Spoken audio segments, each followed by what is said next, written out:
ನಮಸ್ಕಾರ ಎಲ್ಲರಿಗೂ. ಇವತ್ತು ನಾನು ಒಂದು ಸೋರೆಕಾಯಿ ಗಂಜಿ, ಆರೋಗ್ಯಕರವಾದ ಸೋರೆಕಾಯಿ ಗಂಜಿಯನ್ನು ಹೇಗೆ ಮಾಡೋದು ಅಂತ ಹೇಳ್ತೀನಿ.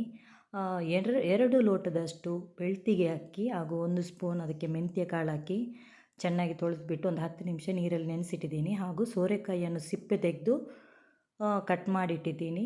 ಇಲ್ಲೊಂದು ಕುಕ್ಕರಲ್ಲಿ 2 ಲೋಟ ಅಕ್ಕಿಗೆ ಒಂದು 4-5 ಲೋಟದಷ್ಟು ನೀರು, ಅಂದರೆ ನೀರು ಜಾಸ್ತಿ ಇರಬೇಕು, ಕುದೀಲಿಕ್ಕಿಟ್ಟು ಅದಕ್ಕೆ ಅಕ್ಕಿಗಳನ್ನೆಲ್ಲ ನೀರಲ್ಲಿ ಹಾಕಬೇಕು. ಮೆಂತ್ಯ ಎಲ್ಲ ಹಾಕಿ ಒಂದು ಸ್ವಲ್ಪ ಉಪ್ಪು ಹಾಕಿ ಹಾಗೆ ಸೋರೆಕಾಯಿ ಕೂಡ ಹಾಕಿಬಿಟ್ಟು ಮುಚ್ಚಳವನ್ನು ಮುಚ್ಚಿಬಿಟ್ಟು ಒಂದು 3 ವಿಜಿಲ್ ಬರೋ ಅಷ್ಟು ಕೂಗಿಸ್ಕೊಳ್ಬೇಕು.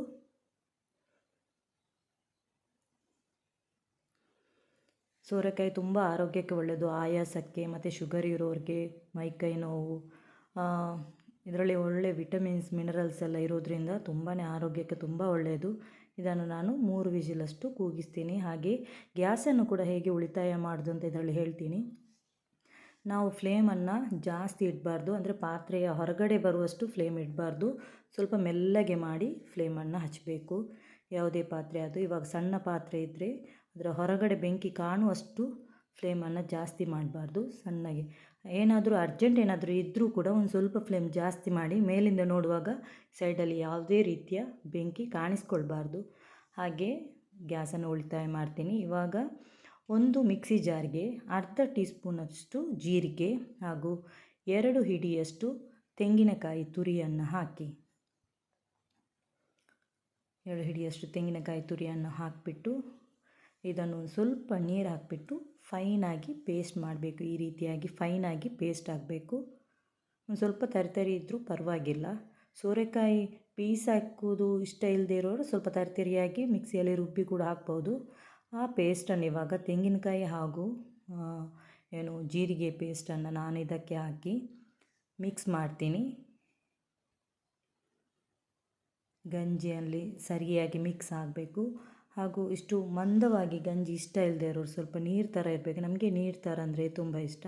ಹಾಗಾಗಿ ಒಂದು 2 ಸಣ್ಣ ಲೋಟದಷ್ಟು ನೀರನ್ನು ಹಾಕಿ ಅದನ್ನು ಚೆನ್ನಾಗಿ ಒಂದು ಮಿಕ್ಸ್ ಕೊಡಬೇಕು.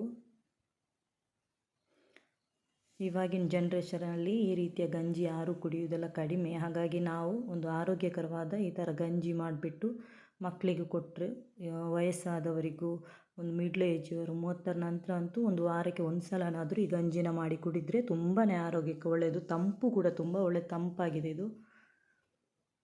ಸೋರೆಕಾಯಿ ಮನೆಗೆ ತಂದುಬಿಟ್ಟು ಏನು ಮಾಡೋದು, ಯಾವಾಗಲೂ ಪದಾರ್ಥ ಮಾಡೋದು ಏನಕ್ಕೆ, ಬೋರಿಂಗ್ ಅಂತ ಹೇಳುವಾಗ ಈ ರೀತಿ ವಾರಕ್ಕೆ ಒಮ್ಮೆ ಆದರೂ ಈ ರೀತಿ ಗಂಜಿ ಮಾಡಿ ಕುಡಿಬೇಕು. ಅದನ್ನು ಪುನಃ ಕುದಿಸಬೇಕು ನೀರು ಹಾಕಿ. ಇನ್ನೂ ತೆಳು ಬೇಕಂದರೆ ಇನ್ನೂ ನೀರು ಹಾಕ್ಬೋದು, ಗಂಜಿಗೆ ನೀರು ಜಾಸ್ತಿ. ಅದನ್ನು ಚೆನ್ನಾಗಿ ಕುದಿಸಿಬಿಟ್ಟು ಇವಾಗ ಒಗ್ಗರಣೆಗೆ ಒಂದು 2 ಸ್ಪೂನಷ್ಟು ತುಪ್ಪವನ್ನು ನಾನಿಲ್ಲಿ ಹಾಕ್ತಾಯಿದ್ದೀನಿ. 2 ಸ್ಪೂನಷ್ಟು ತುಪ್ಪ ಹಾಕಿ, ನಿಮಗೆ ಎಷ್ಟು ಬೇಕು ಅಷ್ಟು ಹಾಕ್ಬೋದು. 2 ಸ್ಪೂನಷ್ಟು ತುಪ್ಪ ಹಾಕಿ ಅದಕ್ಕೆ 1 ಹಿಡಿಯಷ್ಟು ನಾನು ಗೋಡಂಬಿಯನ್ನು ಹಾಕ್ತೇನೆ. ಹಾಗೂ ಸೋರೆಕಾಯಿ ಕುದಿಸುವಾಗ ನಮಗೆ ಎಷ್ಟು ರುಚಿಗೆ ತಕ್ಕಷ್ಟು ಉಪ್ಪು ಕೂಡ ಹಾಕಿರಬೇಕು. ಇಲ್ಲಾಂದರೆ ಯಾವಾಗ ನಾವು ಅಕ್ಕಿ ಬೇಯಲಿಕ್ಕೆ ಇಡ್ತೀವಲ್ವ, ಆ ಟೈಮಲ್ಲಿ ಕೂಡ ನೀವು ಉಪ್ಪು ಹಾಕಿಡ್ಬೋದು. ನಾನೊಂದು 1 ಸ್ಪೂನಷ್ಟು ಉಪ್ಪು ಹಾಕಿದ್ದೆ ದೊಡ್ಡ ಸ್ಪೂನ್ನಲ್ಲಿ. ಹಾಗೆ ಅದು ಕರೆಕ್ಟಾಗಿ ಬಂದಿತ್ತು ಟೇಸ್ಟೆಲ್ಲ. ಆಮೇಲೆ ಈ ಗೋಡಂಬಿ ಹಾಗೂ ತುಪ್ಪವನ್ನು ಒಂದು ಒಗ್ಗರಣೆ ಕೊಟ್ಬಿಟ್ಟು ಚೆನ್ನಾಗಿ ಮಿಕ್ಸ್ ಮಾಡಿದೆ. ಸೋರೆಕಾಯಿ ತುಂಬ ಆರೋಗ್ಯಕರವಾದ ಒಂದು ತರಕಾರಿ ಅಂತ ಹೇಳ್ಬೋದು.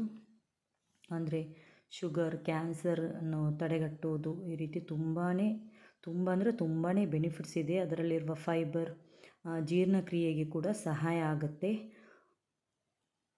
ಮಲಬದ್ಧತೆ ಇದ್ದರೆ, ಆ ರೀತಿಯೆಲ್ಲ ಏನಾದರೂ ದೇಹ ಉಷ್ಣತೆ ಜಾಸ್ತಿ ಆಗಿದ್ದರೆ ಈ ಥರ ಸೋರೆಕಾಯಿ ಗಂಜಿಯನ್ನು ಮಾಡಿ ಕುಡಿಬೋದು. ವಯಸ್ಸಾದವರಿಗೂ ಕೂಡ ಕೊಡ್ಬೋದು, ಎಲ್ಲರಿಗೂ ಕುಡಿಬೋದು. ಚಿಕ್ಕ ಮಕ್ಕಳಿಂದ ಹಿಡಿದು ವಯಸ್ಸಾದವರಿಗೂ ಕೂಡ ಆರೋಗ್ಯಕ್ಕೆ ತುಂಬ ಒಳ್ಳೆಯದು. ಇದೊಂದು ಸಾಂಪ್ರದಾಯಿಕವಾದ ಒಂದು ಗಂಜಿಯಾಗಿದೆ.